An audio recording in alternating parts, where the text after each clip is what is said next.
ओम दुर्गाय नमः। जय माता दी। राधे राधे।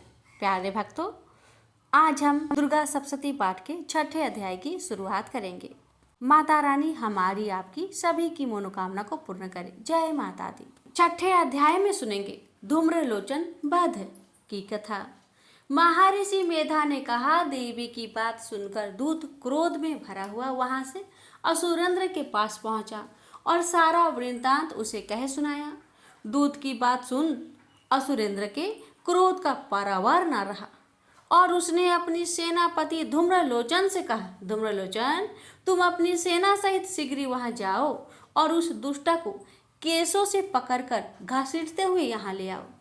यदि उसकी रक्षा के लिए कोई दूसरा खड़ा हो, चाहे वह देवता, यक्ष अथवा गंधर्व ही क्यों ना हो, उसको तुम अवश्य मार डालना।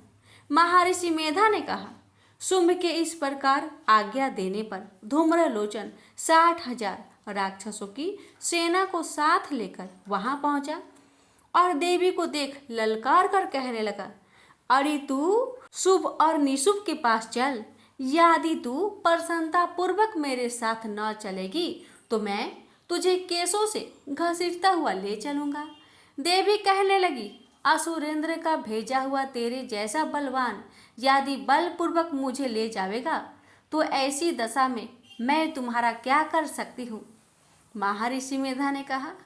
ऐसा कहने पर धूम्रलोचन उसकी ओर लपका, किंतु देवी ने उसे अपनी हुक्कार से ही भस्म कर डाला। यह देखकर असुर सेना क्रोध होकर देवी की ओर बढ़ी, परंतु अंबिका ने उन पर तीखे बाणों, शक्तियों तथा फरसों की वर्षा आरंभ कर दी।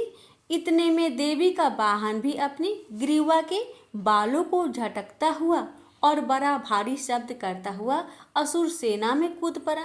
उसने कई असुर अपने पंजों से, कई अपने जबड़ा से और कई को धरती पर पटक कर अपनी दांतों से घायल करके मार डाला। उसने कई असुरों को अपने नखों से पेट फाड़ डाले और कई असुरों को तो केवल थप्पड़ मारकर सिर धड़ से अलग कर दिया। कई असुरों की भुजाएं और सिर तोड़ डाले और गर्दन के बालों को हिलाते हुए उनके कई असुरों को पकड़कर पेट फाड़ कर उनका रक्त पी डाला।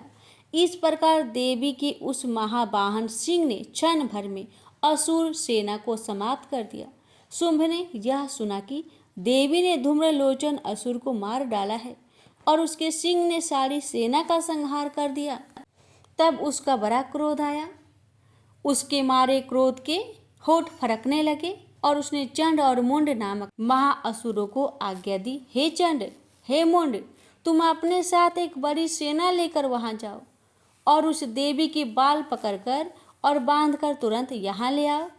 यदि उसको यहाँ लाने में किसी प्रकार का संदेह हो तो अपनी सेना सहित उससे लड़ते हुए उसको मार डालो और जब वह दुष्ट और उसका सिंह दोनों मारे जाए तभी उसको बांधकर यहाँ ले आना। प्रेम से बोलिए जय माता दी। भक्तों, छठा अध्याय यहीं पर समाप्त हुआ। कल की वीडियो में अगला अध्याय अवश्य सुनिएगा। माता रानी आप सभी पर अपनी कृपा सदा बनाए रखे। जय माता दी।